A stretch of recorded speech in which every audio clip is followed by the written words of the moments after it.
that's good. Hey, what's going on, everyone? This is Sawcruhteez Streamz, and I am your co-host, Tyler Coates, here joined again by the lovely Daisy Coleman, tuning in from the Netherlands. Sure appreciate you joining us today to take a look at some charts. How things been going in your part of the world?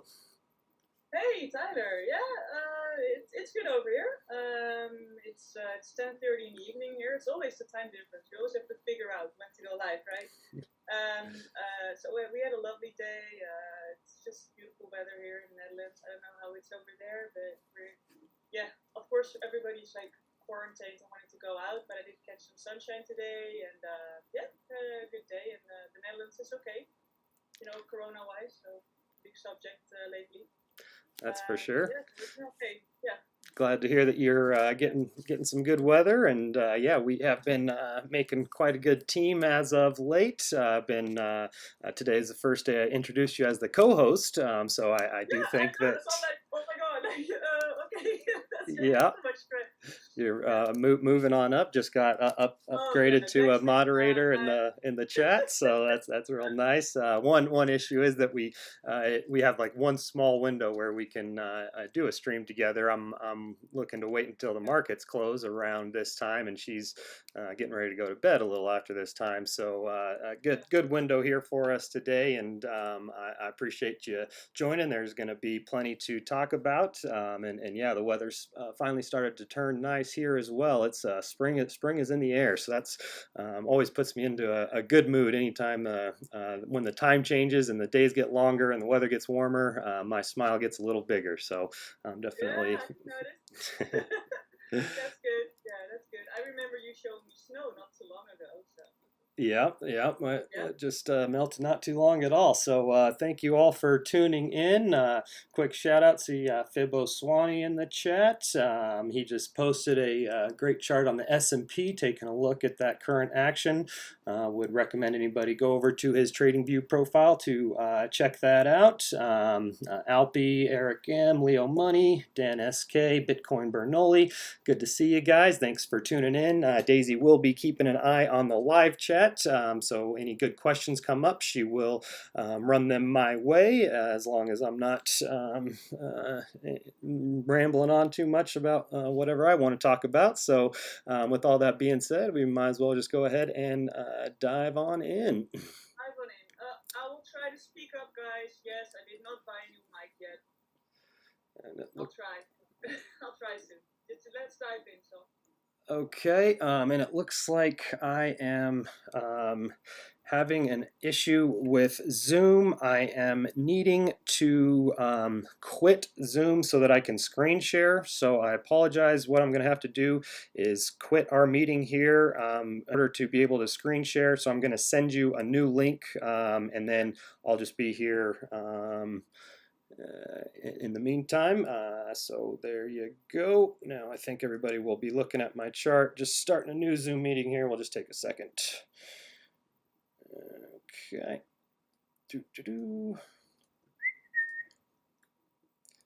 I did get a new computer, so I'm really hoping that that is going to solve some of the issues that I've been having recently with each of the last few streams has had some problems, and I've just been having tremendous headaches with my computer crapping out on me basically on a regular basis. So it's my first time streaming with the new computer, and I am so far it seems like things are going smooth, but I'm still needing to make sure everything is set up properly. Zoom was one that I didn't quite have set up yet. So there we go. Just sent Daisy the link, and we'll go back to screen share. All right, let's get this out, get this in, get this down. Okay, so we'll just start with what we mentioned at the top of the last show, and that was my plan to donate 100% of the proceeds from MSR sales during the month of April towards people that were affected by the coronavirus. Two things specifically that I'm focusing on are the America's Food Fund and the Fund for Small Business Owners on GoFundMe. Both really good initiatives that have raised a lot of money so far, and that I'm very happy to be able to contribute to myself. Small Business Relief Fund is helping business owners keep their heads above water throughout all this, so that employees will basically have a job to go back to, and business owners will have business still up and running. And then also we'll be looking at the food fund just to make sure that people have enough food, basically, while this is all going on. And Daisy is needing me to let her in, and I am not seeing where to do that. Let me see if I stop screen share. Maybe, there we go, admit.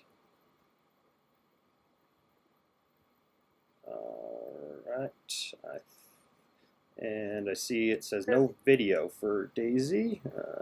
Oh, okay, yeah. Perfect, all right. Thank you guys very much for your patience there.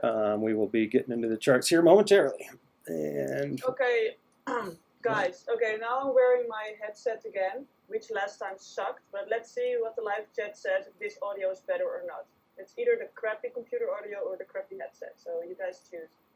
All right.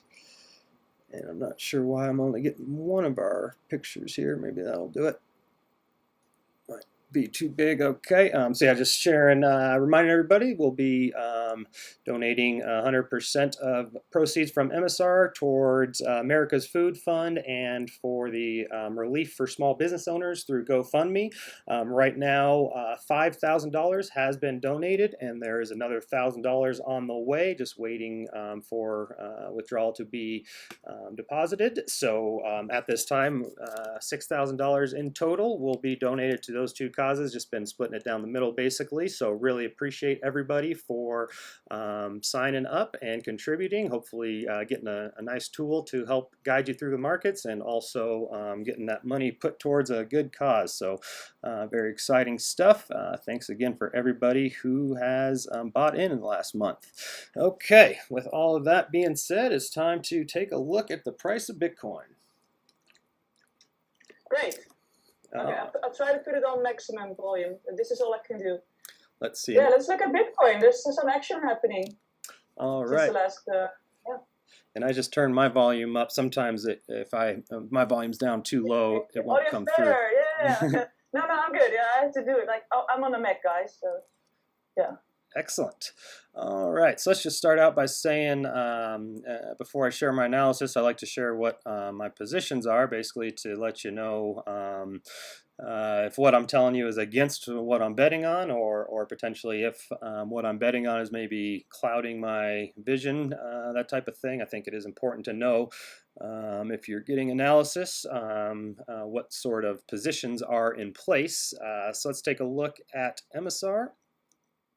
And okay, so we did get a short signal here that I missed out on, and I had these orders set up in here to short from 69 up to 70. I think it was actually up to about 74 or so, and I think I got about 80% filled on this wick right here. Things were starting to look really good, and then we took off and we took out that high and hung out up here in the ocean, which tells us if we spend some time up here, it's in danger of getting a exit signal, and that is exactly what happened. So we got this exit signal that occurred right here at 73.36. And my game plan there was to essentially set a stop loss at break even, basically an order. Limit order. My average entry was around 70.70, something like that. Right around here was my average entry. So when we got this closed signal, I set an order to exit at break even, and the game plan was I felt like we just broke through these moving averages, a pullback and into a golden cross would allow me to get out at break even. And if that didn't happen, I was just going to be exiting at a loss above these local highs. And that is a little bit of a distinction for how I trade this system that I haven't talked about much in the past, but this is a very important idea to me. And that's, again, all comes back to risk reward. Risk reward is pretty much everything that matters to me. And right here, when I get this closed signal, what I'm looking at is the risk of, well, what if I am to hold on to this what if I'm to take this risk of putting my stop loss at this local high? We would be looking at about an additional 1.91% risk if I was to, instead of exiting right away, exit up here. So that would be an additional risk that I would be taking for sure. But is it something that's going to be worth it or not? And here I'm looking at a pullback and into a golden cross would be about a 5.5% move or so. So basically right at this point, I think my entry was right around here, I'm looking at over a 2-to-1 risk reward. And this is a different way to look at risk reward than most people do, but something I'm always thinking about in that, okay, if I was to just fully execute my stop right now, how does that look versus giving it a little bit more room to go so that I can get out at break even? Here I would be risking about 2% to let it have that room to go, and I would be in a position to benefit myself by over 4%. So over a 2-to-1 risk reward on giving this a little room to let myself get out at break even. So that is exactly what I did. And that is where you have to, it can be easy to then go against your plan when the market starts moving in your favor. So now as the market started coming down, it would be very easy to say, okay, I'm in a short and now the thing is moving in my favor. Now I'm in profit or getting close to profit. Maybe I'm going to remove that order to get out of my position because I just want to stay in this position.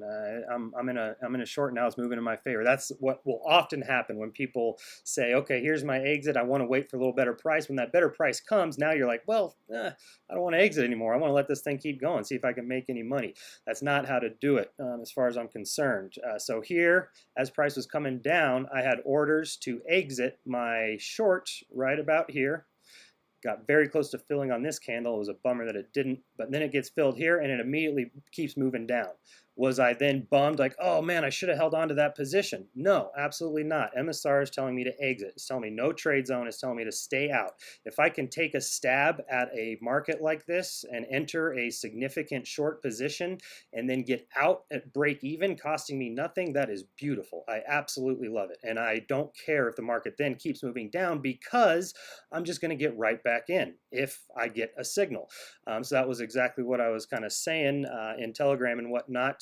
On this action here, it's like, yeah, I did have a short up here at the top that I exited at break even and now I'm in no position, but it doesn't matter. If we get another short signal, I'm just going to go ahead and execute that, no problem. So that's what I was looking at in here, looking for these moving averages to cross back over to tell me to re-enter my short position, and that is exactly what I did on these candles here. So right here we get the signal at 68.18 to open the short, and I'll show you. So let's just draw a line there so I can walk through exactly what I was thinking. All right, so here we get our signal to open short. We just took out the low, a low. We just created a lower low for the first time in this run. You could say this was a lower low. Okay, so for a second time in this run, we create a little lower low. So after that, I'm looking for price to create a lower high. And this was something I was tweeting about. As I have not been doing as many YouTube videos, I have still been pretty active on Twitter, sharing lots of setups and that sort of stuff. So if you don't follow me there, keep an eye out. That's where I will be sharing stuff when I'm not doing a show on YouTube. So boom, here I finally get the signal to re-enter my short, but we're at support. We just took out this local low, and I am interested in selling basically a bounce that retests prior support for resistance. So when we broke down 7,000, that's when I became very interested in, not only here I was out of my short, but then I became interested in a death cross coming and me getting to sell a throwback that retests prior support for resistance. So I was able to enter a really small position here when I first got the signal, and then I layered orders from like 69 up to 70, 75 is where my orders were layered. And on this move here, I did get filled. I was, let's see, let's just go back to Twitter to see what I was looking at exactly. Okay, so here we shall eventually come to Bitcoin chart. Yeah, I guess so, huh? All right, so here we were on April 12th. Bitcoin is currently testing resistance while prevailing trend is bearish. Seems like a good opportunity to short.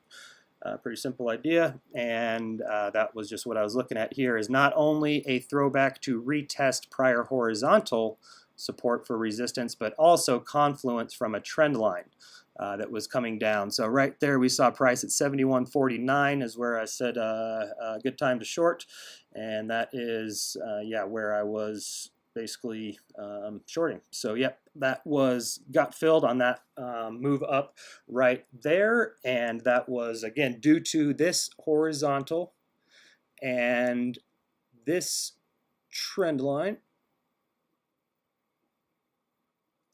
and none of that would have mattered unless I got a short signal from MSR. If MSR didn't tell me to short, I wouldn't have sold this. Since it did tell me to short down in here, I layered my bids to sell resistance. So there we did get entered back into a position. So now I am short Bitcoin from about a little over 7,000 is my average price. And now again, we are going to be looking for support to turn into resistance. So we have right here, you break down support, come back, turn it into resistance. Right here, you break down support. It doesn't have any follow through. Instead, it gets right back above support and tries to get back into this range, but instead it gets rejected from the moving averages, a beautiful pullback up and into that death cross.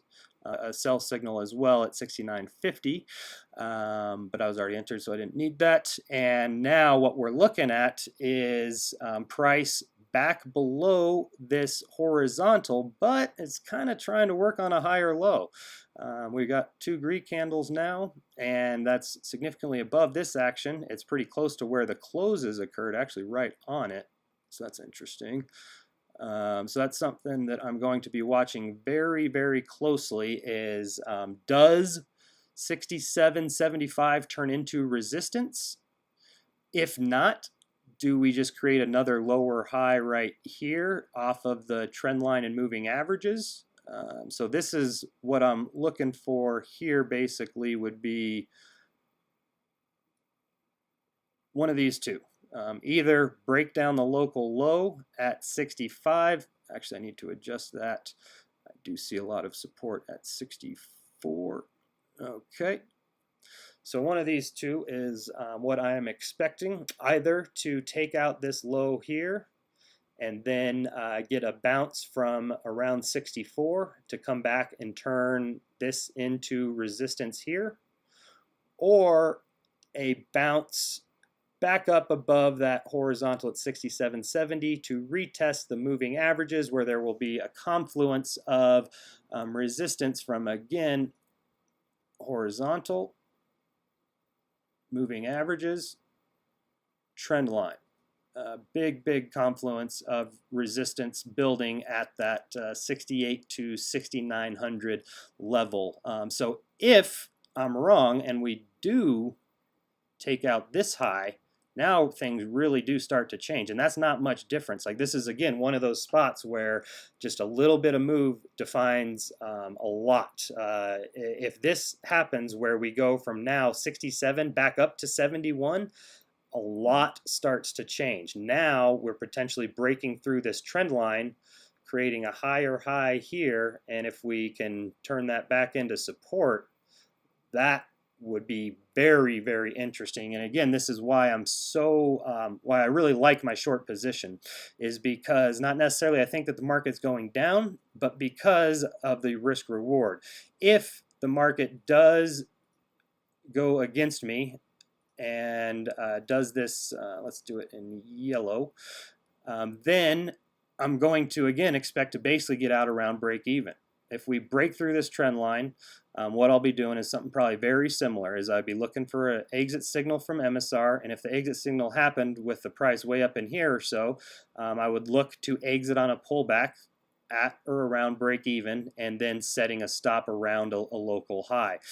So that is why I'm really interested in shorting here, because I do think that there's a big confluence of resistance, and if we do break through it, then I should be able to get myself out right around the break even area. Even if I got to get out up here, it's a very, very small loss in relation to how much room there is to the downside here. All right, so I'm going to take a drink of water. What? Any questions, Daisy? Yeah, we have a question about gold, but let's just wait until we go to the traditional markets. It's just seeing you talk about this. It's only a $400 range, and it means everything, right? It's just interesting to see. Completely agree. Yeah. Completely agree. That takes me back to another tweet I hopefully won't take too long to find, but was really looking at this as a very critical area that will define a lot. Okay, let's see here. On April 9th, BTC threatening to break down a bull trend line. Could still be a fake out. We're still above prior horizontal resistance and the EMAs. 7K is a critical area. If we maintain support, then retesting 8.5K seems probable. If we break down, then I'd look for mid 5Ks. So here we saw that Bitcoin had this trend line. You got this candle peaking below, kind of wondering, is this just a head fake below? Is this trend line maybe needing to be adjusted? Yada, yada, yada. And that's where I was saying, yep, it's still time where this could definitely be a fake out. We're back at horizontal resistance. We can still turn that into support. We've got the moving averages coming up in a bullish crossover. So right here, critical area. If we can maintain support there at that 7,000, we keep the moving averages bullish. We keep the market structure intact with higher highs and higher lows. And then the next area would just be a horizontal up in here would make most sense. So when we gave up 7,000, that's like you said, where it became everything basically started to change. We're potentially still at a point where we could turn around here and do that action that stops me out. Absolutely, that could happen like that, but I do think it is much less likely now than it was about a week ago due to us breaking down 7,000 and how critical I thought that was, because now we're back below. We broke down the horizontal, we created a lower low, we're below the moving averages, and they got a bearish crossover, and we broke down the trend line, and we threw back to retest for resistance. So as far as I'm concerned, it's most likely that the next leg is going to be down, but and that is due to how critical that 7,000 level was. Yeah. Okay. A few more questions before we move on to the S&P and gold. Can you take a quick look at what Consencio says about Bitcoin and also the Ichimoku cloud? Yep, absolutely. The Ichimoku cloud on the daily. Okay. So we'll just start with Consencio.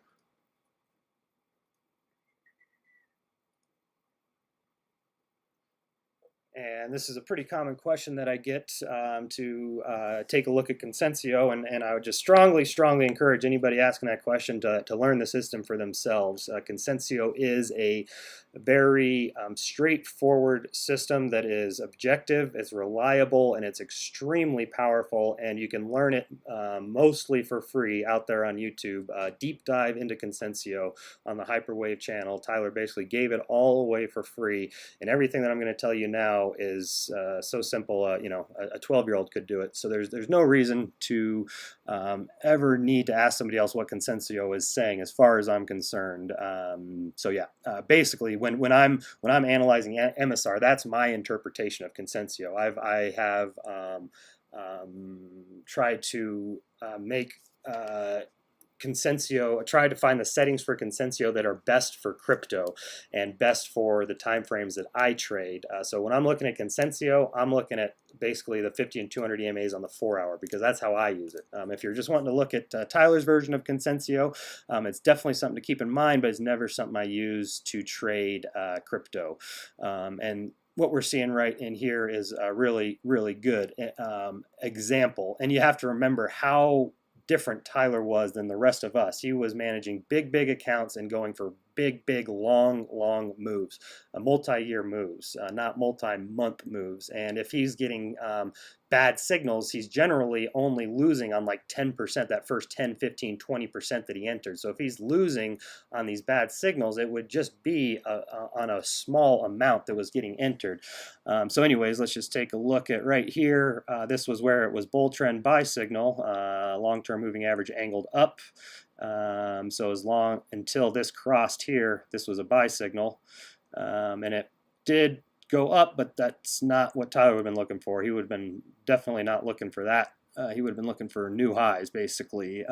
So that would have turned out to be a bad signal, I would have to assume. And then the trend turns bearish here. So this is our sell signal. And then again, we would probably look to sell there and then exit on that crossover. So just a very small loss. Very small, especially if that's only a portion of your overall that you're looking to enter. And then here is where it turns back bearish. You have long-term moving average angled down, medium-term moving average. Oh, this is a short, excuse me. Didn't turn bearish until here, right around the bottom, when you had the medium-term moving average crossing the long-term, and price had basically kind of found a bottom. So that was your sell signal here. Sell signal here, buy signal here, buy signal here, sell signal here. So it's been really tough using Consensio in Bitcoin over the last year or two with Tyler's settings, and that is something to keep in mind, is that these settings work best for traditional markets by far. These settings, I love them on traditional markets. They work excellently and are very powerful, and they can work really well in Bitcoin when it goes on those big long bubble, 1-2 year bull markets. But when it doesn't do that, you're going to have trouble. So this is telling us bear market. Sell signal would be up here around 8, as the long-term moving average has rolled over and is sitting right around there. So Consensio was fully bearish here. Then you closed above the short term, closed above the medium term, and now the short is crossing the medium, but still a long way to go for closing. So yeah, take that for what you want. Yeah, I won't be using that myself, but do think that is a good area of that long-term resistance. One thing to keep a close eye on here is going to be something that some people have had their eye on in the Telegram chat group, is the 21-day EMA, which has been very important here as of late. So let's go ahead and take a look at that real quickly.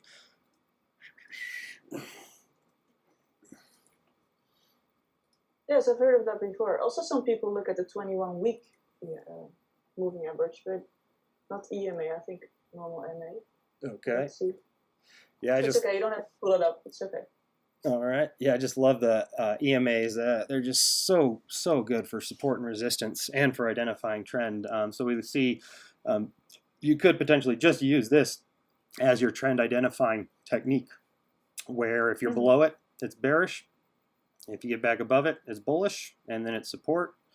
And then if it doesn't hold the support and turns bearish, now you're out, and there's your sell signal, and boom, resistance again. Now we're back above, trying to turn it up, but didn't go anywhere. Now it's back down. It's been testing it over 1, 2, 3, 4, 5 days. The close has been basically right on that moving average. And now we have broken down the low of this candle.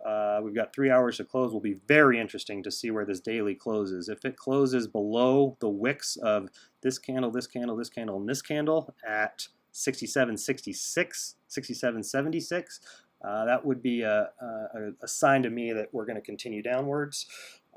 So that is the 21-day EMA, which is pretty closely in line with one of my favorites that we looked at last week, which is the 50 EMA on the 12-hour. That would be equal to the 25-day EMA.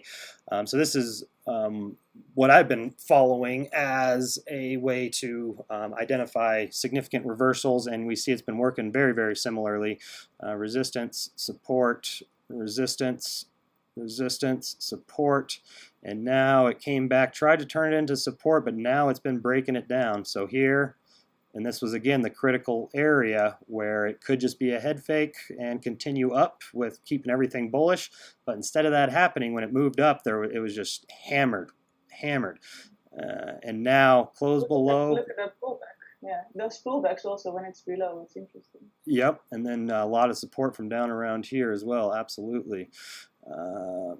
So yeah, right here is our range as far as I'm concerned, and now we're seeing some significant developments, being that here we close below the EMA, here we try to get back above, but we close it below on a green candle, close below, barely close above, and then get a sharp reaction to close below not only the EMA but also that candle. And now we broke down the low of this candle, and it's trying to bounce back up. It's looking like this 50 has now become resistance. It's still a little bit too early to tell. It's still too flat to say it's trending. It's still ranging. It's flat. But now that we have instead closed above consistently, now we're closing below consistently, and also we're starting to spend some more time down in this wick area. It's not looking great. And then we will take a look at the Ichimoku cloud and also the ADX on the daily, and that will be everything I want to cover on Bitcoin. What is that? We want this. We'll probably take a look at the cloud on multiple time frames. You can look at the cloud and the ADX, and also somebody asked you about the SAR, about the parabolic SAR. If you have okay, take a quick glance at it. All right. So yeah, 12-hour cloud is interesting for sure. We just got a bearish TK cross, which is a sign of a top. Next step would be re-entering the cloud. If it does re-enter a cloud, then you have an edge-to-edge target, and when you have a really thick cloud, that edge-to-edge target becomes very significant, and that would be down around the 6,000 level, which is where I'm expecting this next move to kind of take us. Next area of support that I have outlined is 5850. Well, 6,400 is the next area, and then below that's 5850. Okay, so that's the 12-hour. Quick look at the 4-hour to see how she's holding up, and she is now fully bearish. Oh no, bullish TK cross. Interesting. Okay, so it was bearish TK cross, re-enter cloud, edge to edge, edge to edge, close below. Looks like you didn't expect that. No, that's to get 2 in a row and then to not have that one break through. That is really interesting.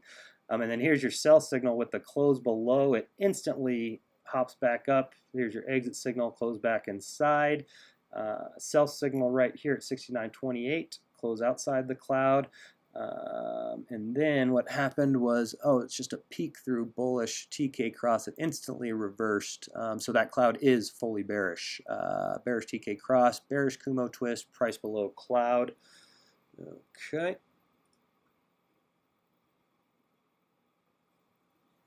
And daily, look at that, amazing. Flat clouds are very important areas of horizontal support or resistance. And this is a beautiful example, absolutely beautiful. We basically re-entered the cloud right here, exited right here. So this was your buy signal on the cloud at 71.67, turned the flat Kumo into support for 3 candles, and then it broke it down. And if this was your buy signal, this was your stop. So very small risk.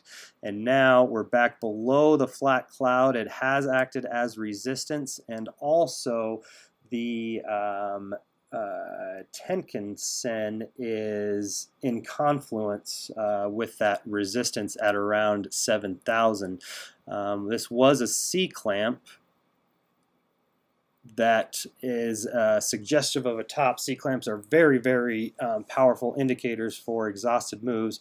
Right here we get a C-clamp at the bottom, tells you should revert to the mean, and then here you are, the mean is reverted, and then you go off too far, so you get a C-clamp to the upside. So this is telling us that this bounce got overextended, that this was a dead cat bounce that was meant to correct the C-clamp that went so far it actually developed a bearish C-clamp. So absolutely, I would have passed on this entry if I was just trading the cloud and that's it. I would not have taken that entry because you're on a C-clamp. And that's kind of what we saw on the weekly, which is a really, really interesting thing for me to follow along. People have been following along for a while. This was something that was really bothering me as we were up in here and trying to work our way out of the cloud. We still had this major divergence with the Tenkan-sen and Kijun-sen, and I'd never seen something like this before, and it was really bothering me. And then after I saw what happened next, now that's in the back of my memory that I'll never, if I see that again, I will remember what happened last time, that's for sure. Okay, so quick look at the ADX.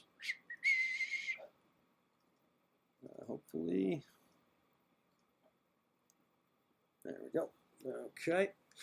So this is a strong sign to me that the move has exhausted, what we're seeing right in here.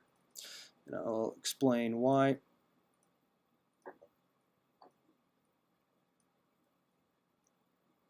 Okay, so we went through a couple scenarios earlier where I felt like two things were most likely: a breakdown and a throwback, or just kind of a rollover and then a breakdown. That I thought were most likely, and then the other option was that I'm wrong and that we take off from here and we go up from here. So those are the three options, and we're trying to figure out what's most likely. Is this how likely is this thing to just take off from here? And the ADX is one of the main reasons why I do not think it is that likely, and why I think the breakdown is significantly more likely. This is a very significant horizontal.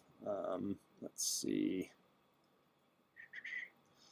That dates back for a long time. So we can just see how important this level has been on a number of occasions. So when we're at a very important area of support or resistance, you can look to the ADX to get an idea of if that resistance is going to hold or not. And the idea is that you don't break through major areas of resistance on low momentum. If there's no momentum behind a move, and you're testing a big area of resistance, and it's a bear trend, leads me to be pretty darn confident that we're not going to be able to break through. Breakthroughs happen on big momentum. Okay, so the ADX is a way to measure momentum and measure trend strength with the DIs and the ADX. The white is the ADX. If it is below 20, it is very weak. There is no real strength behind it, especially if it's below 20 and heading lower. This is about as weak as an ADX can get for me. Below 20 and heading lower with the DIs converging. As time goes on, DIs just get closer and closer and closer. This indicates that the bulls are not in control, that they were here. Here's your strong move. You're above 20 and moving up. Here you're moving down, but you're still above 20. And you have the DIs spread out. So here is where it crosses 20 and the DIs converge. So here is where the move really lost its momentum. Now you're below 20 and heading lower, and you're at this significant horizontal. So right here, we get this wick right here, this daily shooting star, and right when that happens, ADX is crossing below 20. So that's where I became really intrigued by that first short that I entered, that I ended up getting out at break even, was we're seeing that we're getting up to horizontal resistance. The ADX is falling below 20. The DIs are converging. That is not a recipe to break through a major boundary. That is a recipe for a major boundary to hold. And furthermore, it's a recipe for a range. If you have no momentum in either direction, that's when markets range. So therefore, I've been expecting a range following this big move down, because that's generally what happens after big moves. You get a range, and the ADX, now that we have bounced, is confirming that. It's telling me that this wasn't, at least right now, a long-term bottom, that we're going to have to spend some time in here, and that maybe this does become a bottom, but as it stands right now, we're going to need to pull back and revisit these levels, likely in here, 58, and then if that doesn't hold, down here to 44. And the reason I would have those levels is I would be starting to draw in a rectangle with a median, and we notice how beautiful that median has already started to act. Resistance, resistance, support, support, and now if we draw in this top resistance line with this close here, now the median is a perfect area of support and resistance as well. So I'm really, really intrigued by this territory between 74 and 43, and I think that we're going to spend some time in here, and that is what I would be looking for is first a come down to 58. If that then leads to some sort of lower high, gives us like a head, shoulder, shoulder. What would then be really intriguing is that the measured move would be exactly to the bottom of the rectangle. So that is really what I'm expecting, something along these lines, a move down to 58, a lower high, and then a breakdown to retest down here to really freak everybody out yet again, especially due to my perspective of the traditional markets, which we'll get into here shortly. So that is what I am looking at from here, and we'll definitely be paying very close attention to this rectangle, seeing how the ADX is telling us we should range, and then seeing as if we draw this in as our range, the median already is an important level. So I'm really liking that, and yeah, that is pretty much it. Just a quick look at the SAR, because I promised somebody that you would look at it. Okay. And then while I look at that, there was one other thing. The only bullish, the most bullish thing that I'm seeing right now is in the futures curve. The market is in backwardation, which really is surprising me to be in backwardation after a move this big. We did exit backwardation somewhere up in here. But then we re-entered it after this sell-off, which really suggests that the market is oversold, even though nothing else is telling me that it is. Funding rates have been negative, paying longs all throughout this, and that just did stop. Yes, it's sure, yeah, paying longs, yeah. So this whole time longs have been getting paid, but that did just stop. And that's kind of what I would expect during a dead cat bounce, is for backwardation to disappear and for funding rates to reset. So backwardation disappeared and funding rates reset, but now backwardation reappeared, which is not exactly what I would want to happen, being that I'm short. So we're looking at the SAR. Ooh, that's sweet. That's real nice. I have a delayer. I'm watching the live stream to better screen before that, because I'm watching the chat. So you're saying sweet, and I'm still looking at it. Yeah, that's definitely a good time to take a look. We see that. Look, but it's so tiny. The one that we're on, the live one, it's so tiny. Right. 3 by 7 centimeters. So let's see here. The low of April 13th was 65.40. The SAR was at 65.11, so that came down very, very close, but that SAR held. And now we see SARs high and tight. When we get SARs close to the price, that signals an exhausted move. I would look for how many have occurred. I would want to see more consecutive SARs and close to the price. That would be a strong sign of an exhausted move. Let's see if we could find a good example. Like here's a pretty good example where you get, I think that would be over 20. I look for over 21 SARs plus it being close to the price. So it did end up breaking. It didn't go anywhere, but still that's a good example of an exhausted move and the following correction, just quickly finding support. So yeah, here this is definitely something I pay very close attention to when SARs get this close to the price. It's very hard for it not to break when you're this close. It tells that, it kind of confirms our initial read that this is kind of a do or die zone for the bulls. If the bulls can, maybe this is their last stand, the moving averages and everything else did kind of turn bearish and are in confluence, but if we can support above these SARs, maybe that will be where the bulls build momentum and turn that ADX up and take out resistance. And remember, that ADX can change quickly. Just because it's signaling right now that we're not going to break through resistance doesn't mean that couldn't change in in a few candles. So here is where I would definitely like to use all of Wells Wilder's his most famous tools in combination, because they're just really, really good ways to recognize tops and reversals and whatnot. So if we see that the SAR gets close to the price, we want to look to the ADX and look to the RSI for confirmation.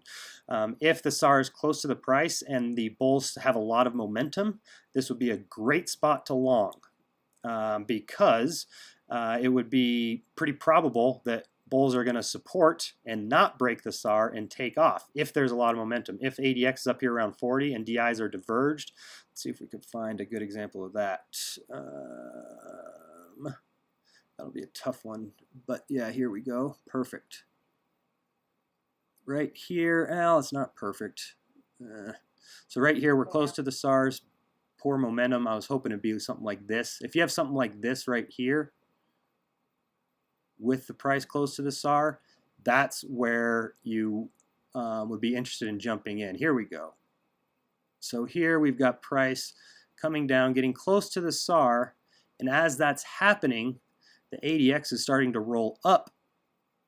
The plus DI is starting to diverge from the negative DI, which the negative DI is now starting to come down. So as we're coming back and getting close to the SAR, the bulls are actually building momentum on a pullback. So that would be a super low risk and potentially big reward on that. So yeah, that's a very different setup than what we're seeing here. And again, it can change very quickly. What we're seeing here was what we saw back in here, and then after it found support above the SAR, the ADX quickly turned around and the DI started to diverge in here.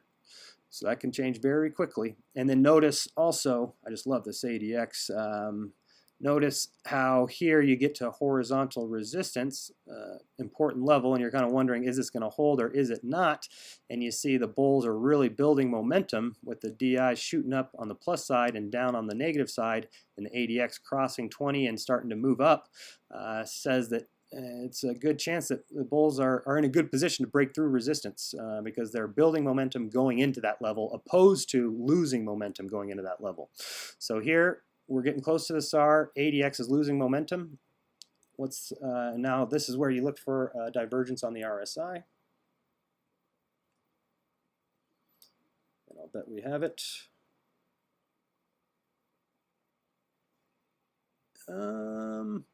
Not really. Well, not really.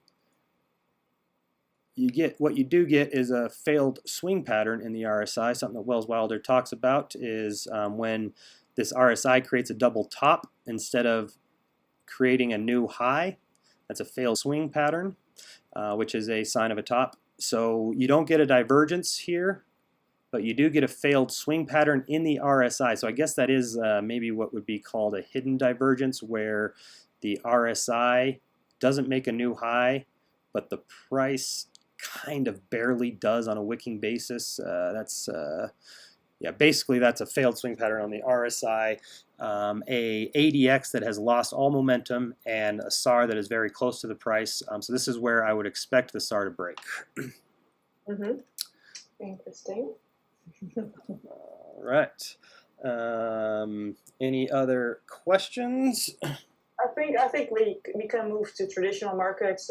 Some people really want you to go to S&P, gold. Also, if somebody asking about oil.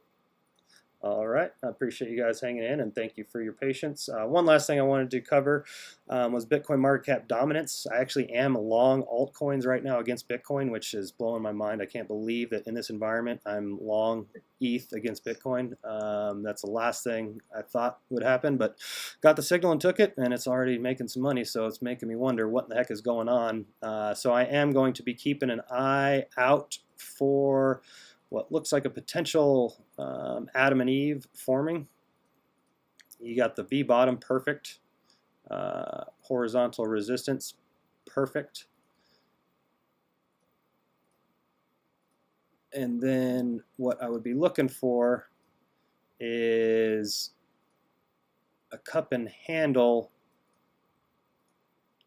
to lead into a breakthrough of the trend line. So that's what I would want to see. Let's see if I can do something like, yeah. Okay. I would be looking for something like this, where you would be, Bitcoin would be in a really, really good spot to break through a major boundary of horizontal and trend on something like this, where the bulls would be building momentum this whole way up. You'd be on a bullish reversal pattern with the Adam and Eve, and you'd be in a really good spot to go ahead and smash through a trend line. One of my favorite ways to break a trend line is on a Adam and Eve or cup and handle pattern. Pretty common for that to lead to a trend line break. So here, as I am long ETH against Bitcoin, I'm actually short this chart. So if this does go down, my position would be working in my favor, and this is where I would be looking to potentially have a very, very close eye on my charts. If we do kind of work down into here, to keep a very, very close eye to see if that does start to build some sort of rounding bottom would be a good sign to go ahead and exit that position. But very, very interesting chart right now, the Bitcoin market cap dominance. Yes, that is interesting, definitely. All right. So S&P, I'll probably move a little bit faster. We've already been close to an hour. Oh, yes. So I will definitely move faster. Always flies by, right? Okay. So before getting into the S&P, there's one last thing that I had to touch on for Bitcoin because it relates to what we're seeing with the S&P right now. So that's going to take 1 second to show one thing, and that is this dead cat bounce here sold off hard and has come up and appears to be rejecting the 50-day moving average. So something that's very important. 50-day moving average, very important. And then we're seeing something similar on S&P. So I'm going to start with my fundamental kind of perspective. I'm 99% of the time, all I really care about is technical analysis. 1% of the time, fundamentals become more important than anything else. And a good example of that 1% of the time is earnings season in stocks. If earnings calls tomorrow and you're looking at technical setup, it doesn't really matter until those earnings come out, what the technicals are telling you, unless there's a bunch of insider trading going on. So that's something that one of the few times where I would be kind of disregarding my technicals and looking at the fundamentals primarily, and then checking to see if technicals lined up. Another one of the few times would be what we've been seeing lately with a global pandemic going on. The coronavirus has been the most important factor for price action for the S&P, and therefore for Bitcoin as well, as Bitcoin has followed. So that is what caused this sell-off, was the spread of the coronavirus, as far as I'm concerned. That's my analysis, and it's not mine, it's what everybody thinks, is that this was a result of the coronavirus spreading. And this here is a result of money printing. the Fed came out and they literally announced that there's unlimited money. That's literally what they said on 60 Minutes, is that there's infinite money, which is mind-boggling that somebody in that position would say that. Even if they believe that, you just can't say that. That's crazy. It's crazy. Yeah. So here they come out saying there's unlimited money to prop up this market, and we're going to do everything that we can. We're going to print $6 trillion. The inflation-adjusted equivalent for how much we spent on World War II to defeat Hitler is how much we decided to print to not defeat the coronavirus, no, to prop up the stock market. That's where the money is going. Which date again was that in the chart? That's a good question. I'm not sure. It's somewhere. Google it. Somewhere in here. I think there was a little move down after that, and then it started rallying. Everybody's kind of been wondering, like, unemployment's going up, businesses are closing down. How is the stock market moving up? Well, first of all. Right? So first of all, technically it needed to move up. It sold off harder and faster than it's ever sold off before ever. So therefore, throwing back to retest prior support for resistance is just something to expect. You don't go straight down and you don't go straight up. So a big move like this, we should expect a technical correction. And then we should also understand that when the Feds are printing money and lowering interest rates and everything that they do, that is also going to influence some sort of bounce. So this move right here has been all due to money printing. So the question is, well, is the money printing just going to take us off to new all-time highs despite unemployment going to 30%, despite businesses closing down all over the world? Is the stock market going to go to all-time highs because we print $6 trillion? That's the question, and I say absolutely not. And we'll go back to Twitter. Hopefully it doesn't take me too long to find.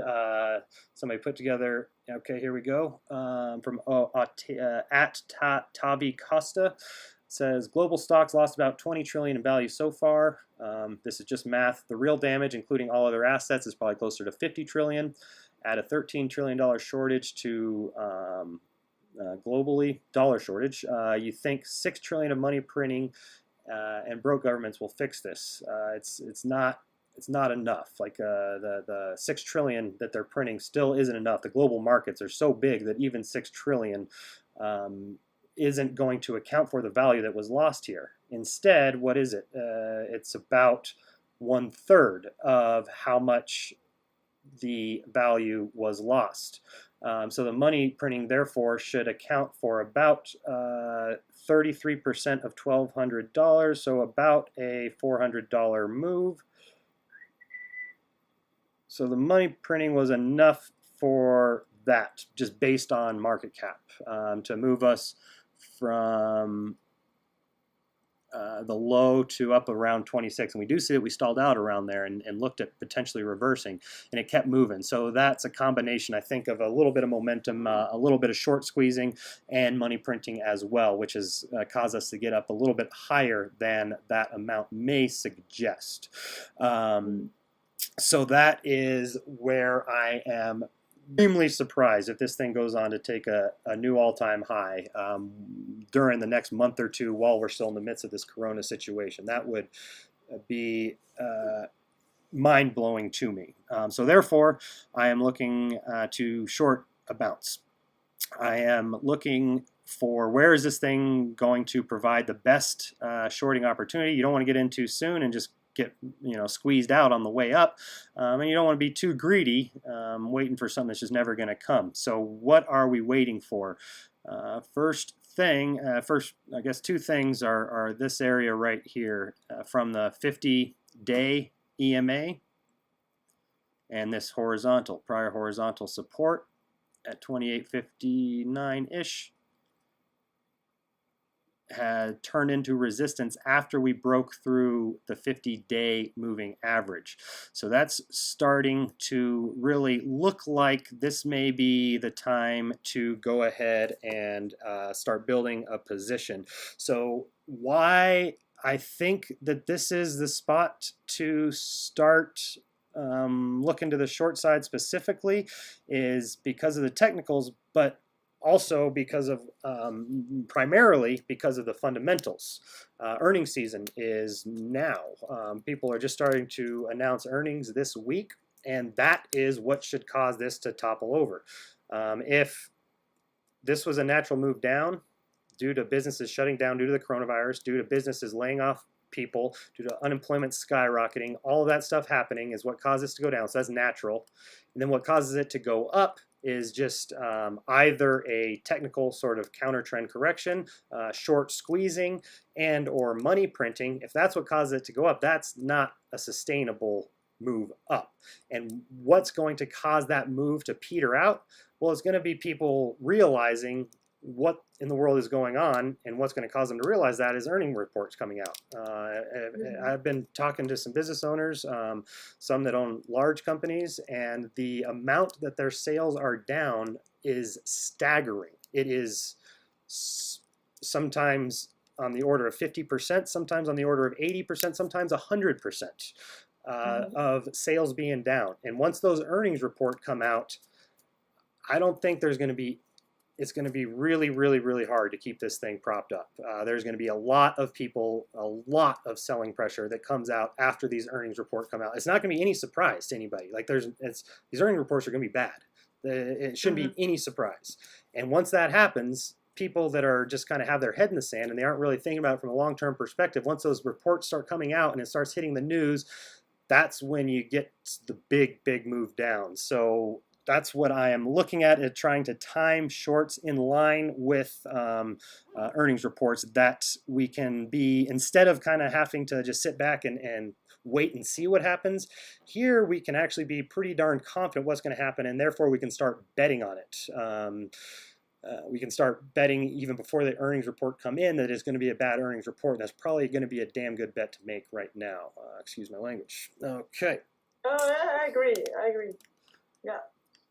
And a couple other things that we'll take a look at real quickly from the S&P before I move into oil.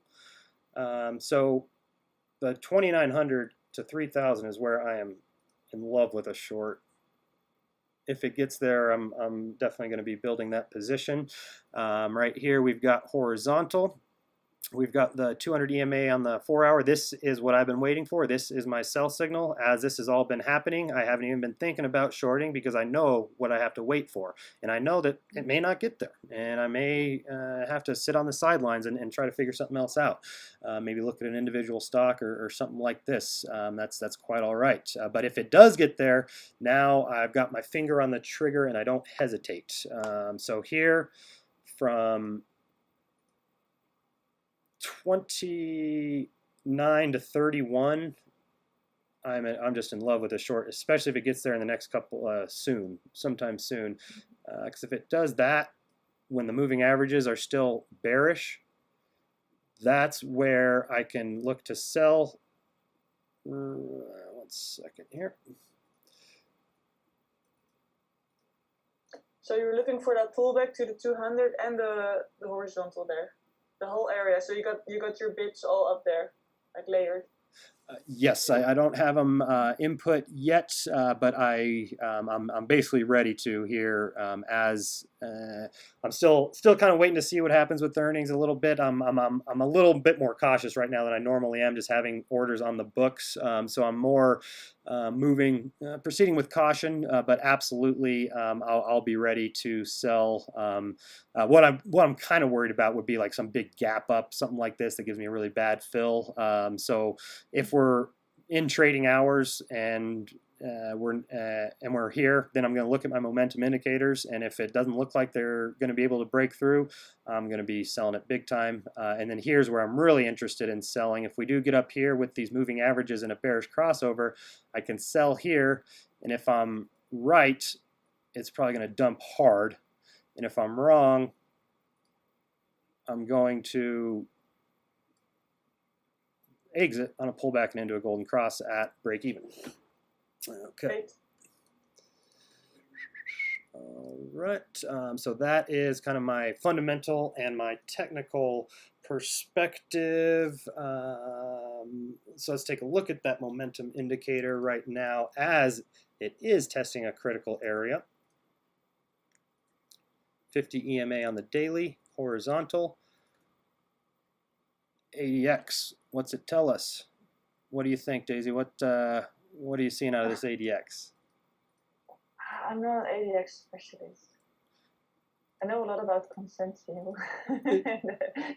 That's quite all right. Well, yeah, I'm just gonna let you have this one. I don't. I'm still learning ADX. All right, that's quite all right. So one thing, when we are talking ADX, and if you are interested in learning, one thing, like first thing to keep your eye out for, there's a lot going on here, but just remember one thing, look for the white line, which is it above 20 and going up? That's strong, very strong. Is it below 20 and going down? That's very weak. So that's the first thing that we want to look for is this white ADX. We want to look, okay, is it above or below 20? Is it angled up or down? That's what we need to know. And here we look at, okay, we're testing a critical area of resistance from the 50-day EMA and from prior horizontal support. So we're wondering, are we going to break through or is this going to hold? And we look to the ADX to give some confirmation. And it tells us that it's going to have a very hard time breaking through this horizontal on no momentum, little or no momentum. Not only is the ADX below 20 and heading down, the DIs are converged. So we've got little or no momentum, and we're testing a major area of resistance in a bear trend. That's what I look for. Okay. Thank you for the lesson. You got it. I got some gold questions as well when you move on to gold. We will in a second. Too many fun things to talk about here with the S&P. Okay. Okay, take your time. I appreciate you staying up late with us. It's okay. It's okay. Let's see. Is this going to load up the chart or nah? Okay. I'm learning stuff here, right? That's what I like to hear. Okay. Oh, yellow. There we go. And let's make it bigger. So we're just going to take a look at some gaps in the S&P action. These are gaps I expect to get filled. On the 15 specifically? Yep, this is a 15-minute we're looking at. So let's see here. Gap here, filled, takes off. Gap here, filled. Gap here, it fills it, but creates a new gap. So we've got some bearish gaps and one newly created bullish gap. Okay, so my gaps that I'm looking for fills are going to be about 25 to 25.80, and then 22.50 to 23.50. I think these have a high probability of getting filled. Before that happens, I do expect this to get filled,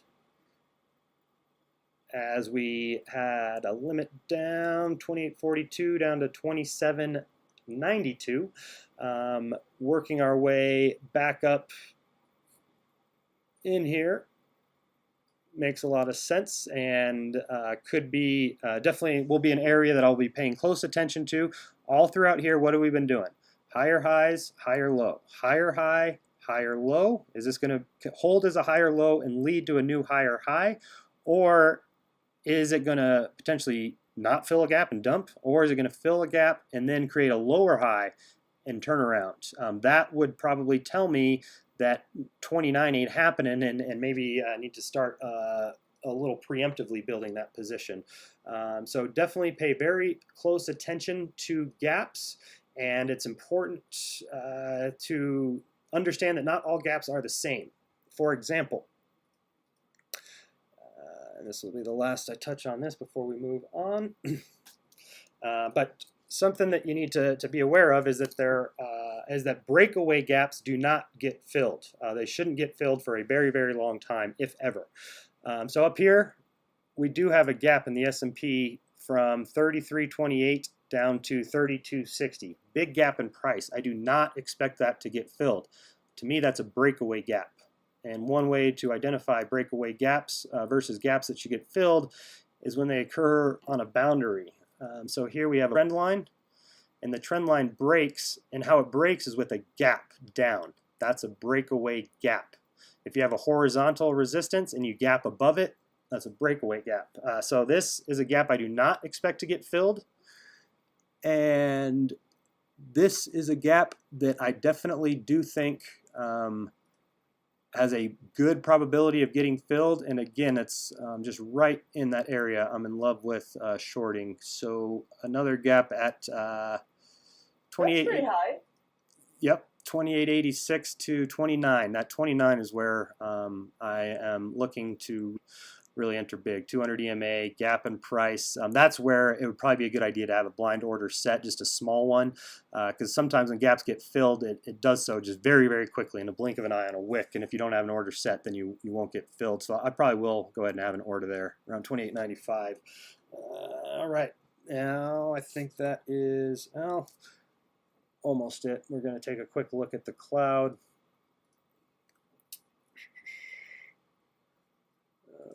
Okay.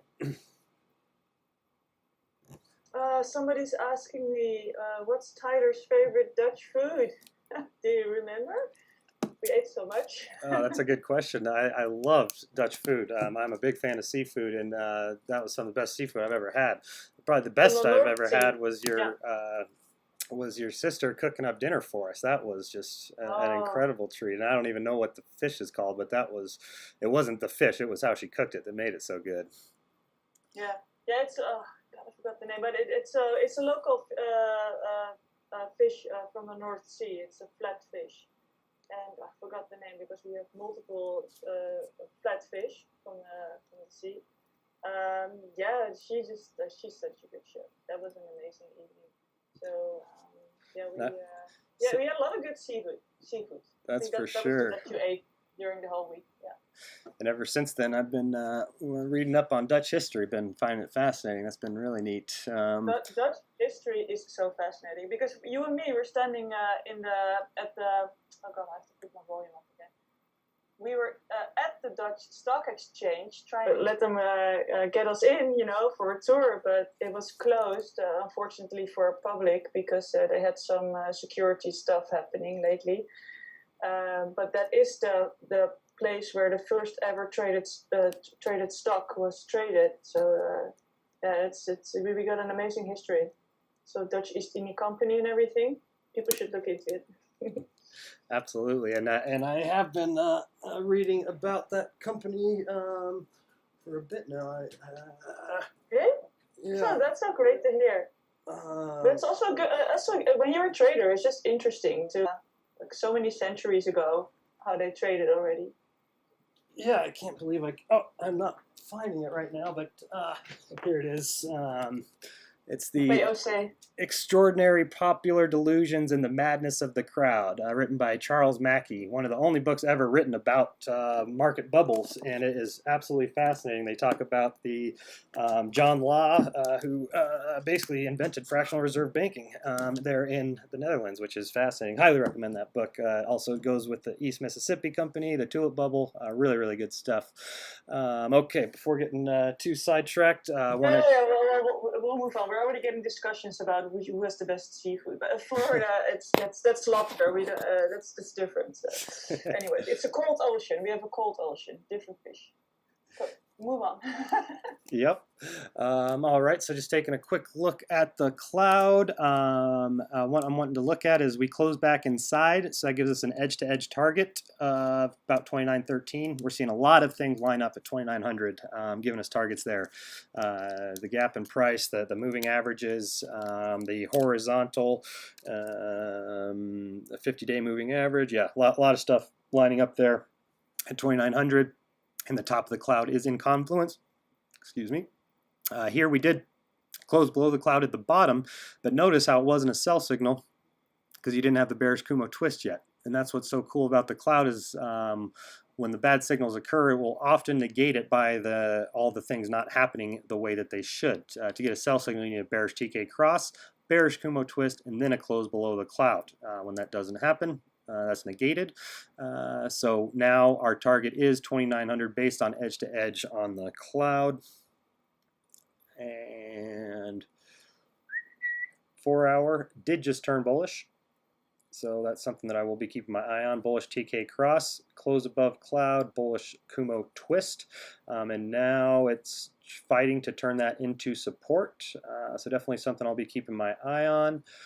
And then one last thing for the S&P before moving to oil.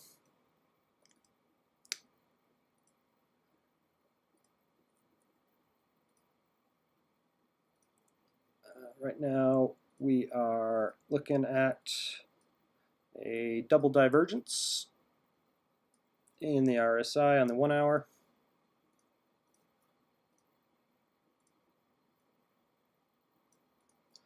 So something to keep an eye on.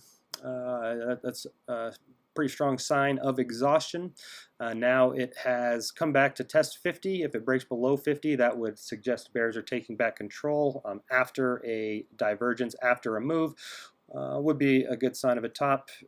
And then would be keeping my eye on this trend line right there as an area where there will be a confluence of horizontal, well, maybe not as much horizontal as I thought, but definitely a trend line there. Okay, let's go ahead and take a look at oil unless you got any other questions. No, people still waiting for oil and gold.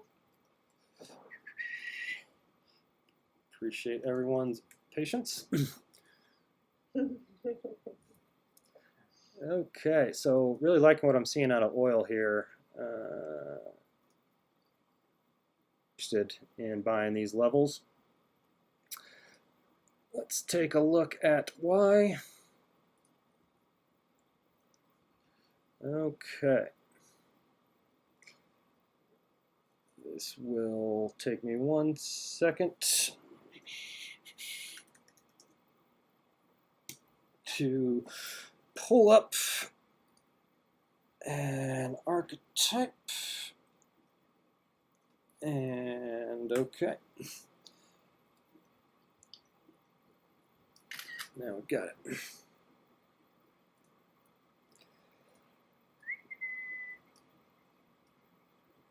Okay, here is schematic 1 of the Wyckoff accumulation. There are a couple things that are very important to pay attention to. Preliminary support, selling climax, automatic reaction, secondary test in phase B, followed by another test of resistance, leading to a spring, and then markup. Okay. Let's go ahead and start marking it up. Preliminary support, selling climax, automatic reaction. Interesting. B.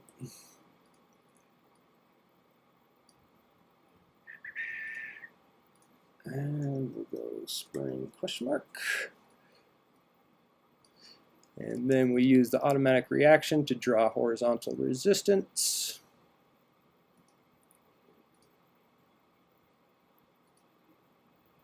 Hey, oh, need to get that over here a little bit.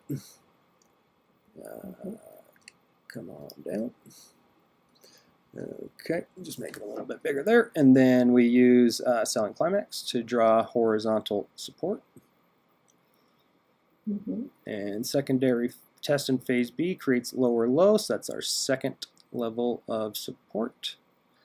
And now, so we'll just take a look. Preliminary support, selling climax, horizontal, automatic reaction, horizontal. Secondary test in phase B creates a new low, horizontal. And then you go on to retest resistance in phase B and then come down for a potential spring. So pretty darn textbook up to this point.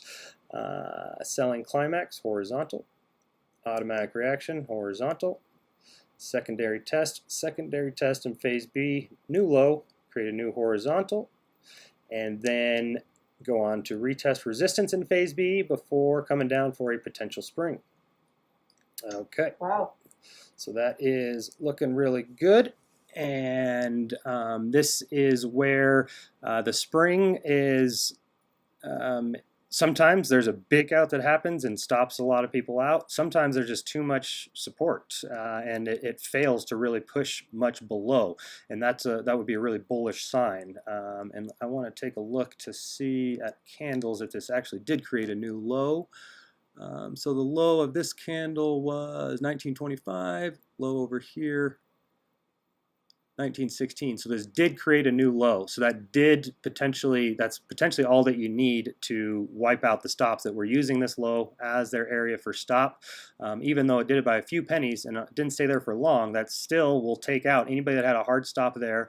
And the fact that price is refusing to kind of stay down there, now we see these wicks kind of bouncing off of that.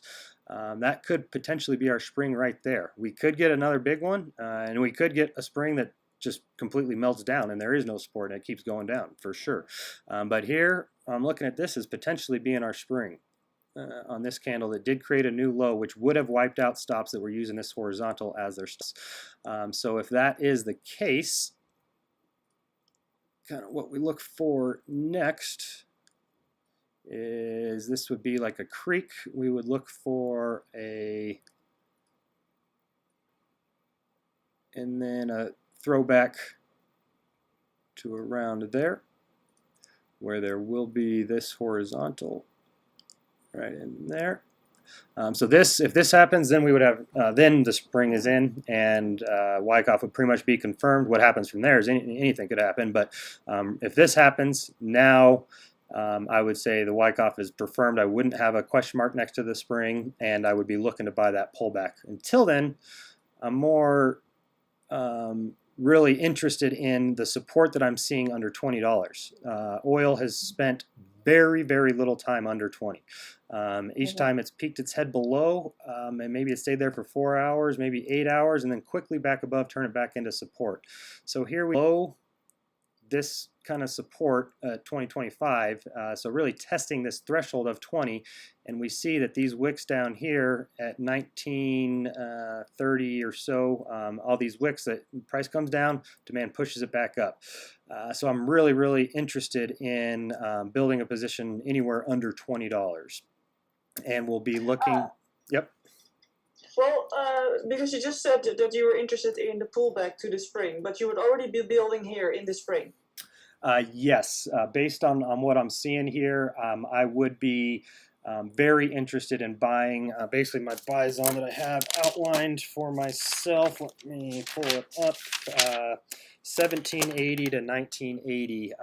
Am very interested in trying to enter in on that spring. That is the first entry signaled by a Wyckoff pattern, and patterns are the one thing that I will use to bet against a prevailing trend. If we do have a reversal pattern in a bear trend, then that is one area where I can go against the trend basically and kind of front run because reversal patterns do come before markets.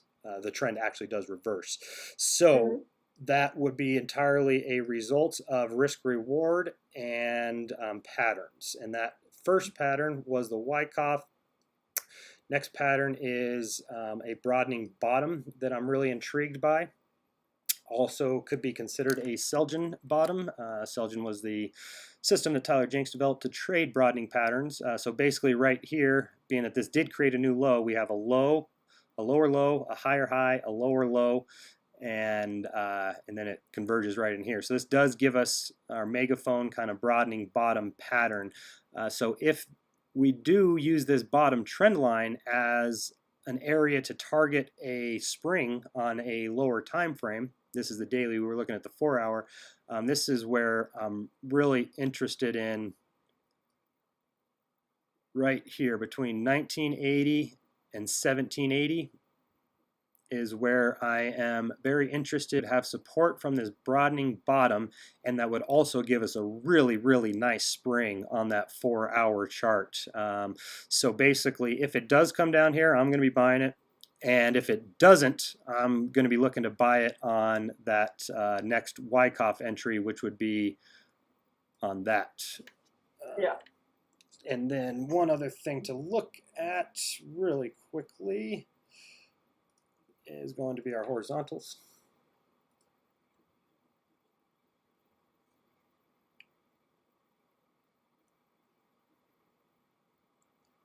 And there's also a big, big gap in oil, and that's what I'm targeting is return to about 32. Well, I guess we'll look at that before looking at gold and then calling it a day. Looks like a good target on oil. Okay. So another reason why I'm really, really intrigued by that level on oil is this horizontal. We've got, looking at the weekly, here back in 01, when it really started to make a move. This was when it first created a higher high and then a higher low and then took off. This hasn't been tested since then. And being that we did break down 2016's low, this is where I would be looking is that low in 2001, which is 1780. So exactly in line with the broadening bottom and Wyckoff. So that's a really, really great area just based on risk reward and also based on confluence. Generally, I'm only worried about risk reward, not too much strike rate. But when I see a bunch of confluence, then it tells me the strike rate's probably going to be pretty good too. So if I have good risk reward and good strike rate, that's where I am definitely ready. Good one. It's scary in this chart is the 0.00. Well, I don't think the world can let oil go that cheap. No. That is something that I would be thinking about if this descending triangle kind of ends up playing out. We've got lower highs. I mean, there's some scary numbers down there. One other thing of confluence is if we draw a trend line using the low of 08 and the low of 2016, that comes in right about here. So big confluence. Also had some bullish news that the market reacted bearishly to. But basically, everybody's getting together to conspire to manipulate the market to decrease the amount of supply. Everybody's going to be producing less to manipulate the price up. And so fundamentals are seem like a good spot to long. And then technicals are all screaming that this is a spot to buy from 17 to 18. 17 to 1980. Okay, so now we need to go to gold, and then we can call it a day. I'm about going to lose my voice before this is all over. Please don't lose your voice. I don't want to be taking over your podcast. I think you do just fine. Well, except for the ADX. The rest I can handle. Yeah. I also have some questions about gold. I'll just let you talk first, and then I have some questions. All right. Let's go ahead and line out our critical horizontals. 1800. Very critical. As is 1925. Those are the two levels to pay attention to. Based on prior horizontal resistance.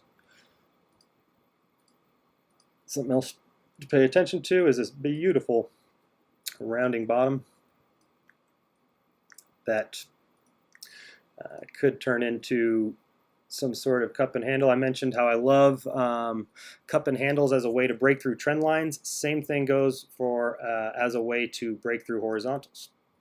If we've got this big horizontal here, horizontal zone of resistance, I don't think we're in a good position to break through it. And that's the hard thing is, so you want to have good momentum as you're heading into a big area of resistance, but you don't want to be, so that's the fine balance. And it's very, very, very hard to decide, is this strong momentum or is this exhausted momentum? And that's where the ADX is so powerful. So this is a spot where I really would be surprised if we're able to just smash right through 1800 on this move without some sort of prolonged correction or consolidation.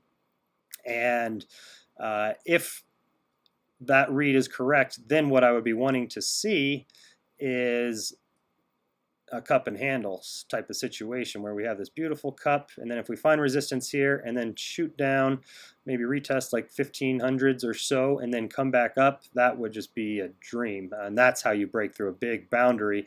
Is this would be a strong move here. Not as exhausted as this big move. It would be following a correction, following a higher low, and then building back up. That's how I would want to see that break down. Right now, I would love to see it break through, but I just don't. I think it's going to have a lot of trouble. Let's see what the ADX tells us. I guess let's look at everything, because I am seeing pretty strong signs of a local top from a number of indicators.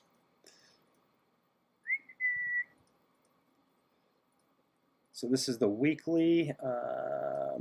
We've been creating higher highs. RSI says strength is dwindling,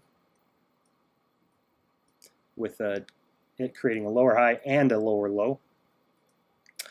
Now ADX.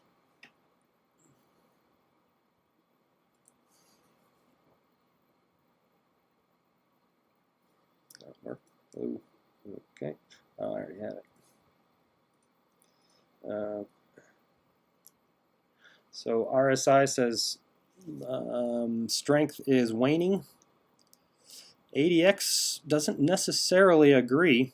We've got ADX above 20 plus DI diverging from negative DI.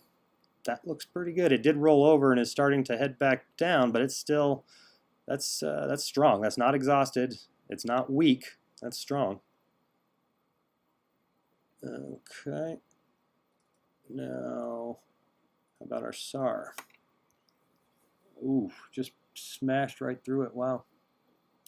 So this is looking pretty strong. And being that the RSI did have a div, but it's now worked its way all the way back to 50 and supported it. It's the ADX and the SAR are saying it's strong, and the RSI isn't enough to overwhelm that. Okay, let's take a look at the daily. Okay, again the div and the RSI. But what does the ADX say? ADX says that this is strong. We're now crossing 20, moving up, DI is diverging. Interesting. And the SAR is still far away. That's strong. I wouldn't consider that exhausted. Very interesting. Okay, let's get the SAR out of here. Up. And do a 4-hour. Now this looks like it's getting exhausted to me. And let's go through why. I guess we need the SAR back on. Okay. So we got SAR really close to the price right here. And as that was occurring, what do we see out of the ADX? ADX is rolling over at the overbought territory. This is where it starts to get exhausted. Between 20 and 50, it's strong. Above 60 is where it starts to get exhausted. See, right here it rolls over above 60, top. Here it rolls over, doesn't top, finds support, but on this rollover it does top. Here, and again, it's the ADX, it doesn't tell you the direction of the market, the DIs do. So here, this is an exhausted move because it's rolling over at an exhausted territory, but the negative DI being above tells you it's a bear trend. So you get the SAR close, ADX roll over, and then the RSI start to bottom out. Now, we have SAR close, ADX rolls over, DIs start to converge, but the RSI does still look strong. It hasn't had a failed swing pattern. It still has higher highs and higher lows. So what I would be looking for is support maintaining on this trend line. So this does look like it's ready for a short-term correction. And how far down that'll be, if that'll be that big dip to 1500 that I was looking at, I'm not sure. I think we're first going to go to 1800, and I'll show why.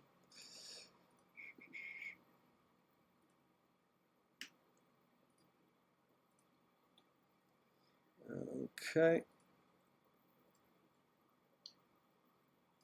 So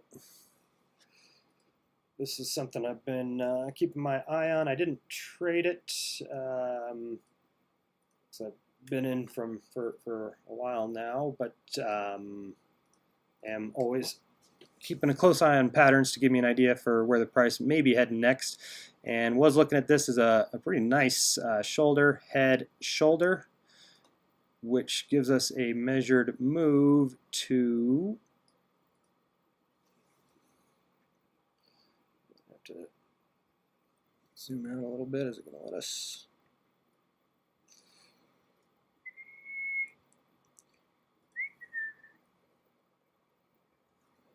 I got to be able to zoom out far enough to see that target. There we go. So notice how the target from the head and shoulders perfectly to prior all-time high. I love seeing. That's interesting when the target doesn't fit on the chart. I like seeing that. But what I like seeing maybe even more is when you get a pattern target that lines up with a horizontal. This is something I pay very, very close attention to. And this is what we're seeing here is the target from the inverse head and shoulders is precisely at the prior all-time high. So therefore, I do think that this thing could have trouble getting through 1800. If it does get through 1800, then that's where I would expect that following dip to occur to give us maybe a shoulder, head, shoulder type of situation. I'm going to draw that once more because this thing's been moving so fast that if it does pull back, it'll probably be quick. So something like that, those are the two kind of things that I think are most likely, either rejection from 1800 or from 1900. In the interim, the 4-hour is showing signs of a local top, but that likely won't lead to much more than a throwback to retest prior horizontal. That's just my read. I don't know what's going to happen, but my read is that the exhaustion on the 4-hour combined with the higher time frames tells me that a move down to retest prior horizontal resistance for support is where I should expect this to lead. And if that does hold, then it's all systems go for at least 1800, and it could be a good buying opportunity if we do pull back to retest trend line in a horizontal, something along those lines.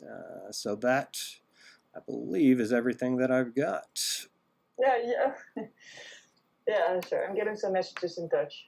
Let me see. So you just answered one of the questions because that was about head and shoulders. One more last question. What about gold shooting up? Will this continue to go up while Bitcoin could go down? So like scenario of gold keeps on rising with your head and shoulders target while Bitcoin potentially dumping. Yeah, absolutely. Bitcoin, that's a very, very realistic outcome. Gold is a safe haven asset. It is trusted as a store of value. It has been for thousands of years. It is where people look to store money in risky environments. Bitcoin, while it does share the same properties of being sound money, it does not share the same properties of being trusted as something that can hold up in a risky environment. It is not something that people, when you're in a risky environment, people aren't saying, "Ooh, I need to go buy Bitcoin." That's not what people are thinking. Bitcoin is the riskiest asset in the world. So when the S&P enters a risk-on environment, people are not going to be looking to buy Bitcoin. Instead, they're going to be looking to sell it. Gold is not necessarily the same because it's been around for a lot longer. It's a lot more trusted. It has a lot bigger market cap. It's not nearly as volatile. So therefore, when the Fed announces that there's unlimited money in the world, most people respond by buying gold. When the S&P enters a major bear market after a big bubble, most people respond by selling, well, not most people, but a lot of smart money will respond by selling equities that have performed really well for 10 years and then moving that into either cash or gold. And they're not thinking about moving that into Bitcoin. And what Bitcoin needs for the price to go up is new money coming in. New money coming in during a risky environment only makes sense if there's unlimited money in the world, which I guess there is. So that is something I think is very, very, very possible, is that gold goes up and Bitcoin goes down. And I am going to be paying very close attention to that relationship. If Bitcoin keeps up, you have the chart for it, right? You have the correlation chart. Yep. Yeah. Continue talking, sorry, but it's cool to look at that chart also. Yeah, it's something to pay extremely close attention to. If Bitcoin can keep up with gold or even outperform gold in this environment, that would be a massive sign. That would be the most bullish thing that has ever happened to Bitcoin as far as I'm concerned. If it could actually keep up with gold in this type of environment, or decouple from the stock market, or even do better than gold. If it could do that, that would be the most bullish thing ever. So I'm going to be paying... Maybe the happening does also have some influence on that. I sure hope so. I don't think we're going to be out of this economic crisis within 1 month or 2 months, and then let's see what happens after the happening. Yeah, I sure hope so. There's definitely I have a strong opinion that Bitcoin should have a very hard time keeping up with gold in this environment, but there are a lot of reasons why that may not be true. And the reason why gold does good is because it's sound money and because it's a hedge against inflation, and Bitcoin is that too. The question is does the market trust it? Does the market have confidence in it in this sort of environment, in a really risky environment? That's the question, and that's what I'm waiting to see gets answered. I believe that the answer is not going to be what we like, but if I'm wrong, it would be incredible. And maybe I would be wrong because of the halving. Maybe the market is going to completely take off as a response to the halving and the decreased selling pressure from the miners, and take off and leave gold behind and decouple from the stock market. If that happens, then I would be 10 times more bullish on Bitcoin than I am right now. Like, that would just be, I would love nothing more. But until that happens, I just can't, nothing in me thinks that that's probable. So I will be keeping a very close eye on Bitcoin and gold, and the relationship of the two. Right here we've got the Bitcoin gold ratio, which has fallen below 4. It did get back above 4 on this last move, but has started to break down. It was doing very well on that bounce after the big sell-off. Bitcoin was outperforming gold, and that was extremely intriguing to me. But now that it looks like the dead cat bounce may be over, the question becomes if Bitcoin rallying against gold is kind of just like alt rallying against Bitcoin when Bitcoin has a dead cat bounce. And that's kind of what we're seeing now, unfortunately, with a breakdown of a trend line and a double top, breaking down $4. Just doesn't look good. So it does look like the ratio will retest 3.59, and if that's the case, that would suggest that probably gold is going up and Bitcoin is going down or sideways. Yep, we'll see what happens. Very, very exciting times. There's no doubt about that. And definitely. So yeah, I guess that will be a good place to wrap it up. I can't believe how many people are still watching. I really appreciate you guys for tuning in. I mean, what's this been? Close to 2 hours. It's been basically like a movie, just me blabbering on. Maybe we can put it on Netflix. Now we're talking. We need a TA channel on Netflix. That'd be awesome. Oh God. Yeah. All right, so I guess that'd be a good time to almost end my screen share. I'll just share still a couple weeks left to buy MSR and have all of your money go towards benefiting those who have been affected by the coronavirus. If you are interested in purchasing the indicator, just visit Sawcruhteez.com, SAWCRUHTEEZ. Link is in the description, and it's just a one-page website that outlines what MSR is and why it's been developed and why I like it so much. So go ahead and give that a look. Have some big updates coming down the road. Have been working really hard on, and really excited about how everything is coming together. Daisy's been rolling her sleeves up and getting her toes wet, trading a little bit of MSR. How's that been going? Have you been able to get any action yet? Yeah, I have. Yeah. The most important thing right now, me getting back into it, is of course following my own rules, and up until now I have. So yes. Can you show us your rules that you have written out? That's no, because then people can pause the screen, and this is worth so much money, guys. You just have to buy the indicator. Well, I just wanted to mention how impressive it is. You know, Daisy understands that the key to trading is to having a system and sticking to it. And so the first step that she did was outline exactly all of the rules that she's going to be sticking to, and she wrote them all out and put them on like a cardboard, like a thumbtack board, whatever you want to call it. And it's, I don't know, 10 different pages, fully written of all the rules. And that's absolutely beautiful. I love seeing that, and that's you know why I like doing this is anybody that's able to learn a little bit and implement that themselves is going to hopefully you know benefit over years to come, and that's what's really exciting for me. And I know that most people just aren't going to put in the work that it takes. It's a lot of work and a lot of effort to actually be able to put yourself in a position to consistently make money trading over the long run, and I know that most people just simply aren't going to do that. So when I see somebody like yourself who is rolling up your sleeves and putting in the work and actually, you know, doing all the stuff that I've spent so much time talking about, it's really cool to see. That makes me think that maybe what I'm doing here is helping a little bit. So I appreciate all the effort you've been putting in, not only joining on these shows, but learning how to implement my system and getting back into trading. Yeah, definitely. Thank you so much also for spending time with me. Of course, also privately on Zoom to go through all this. And I love the system. So I encourage people to check it out. Yeah, and stick to your rules, guys. That's most important.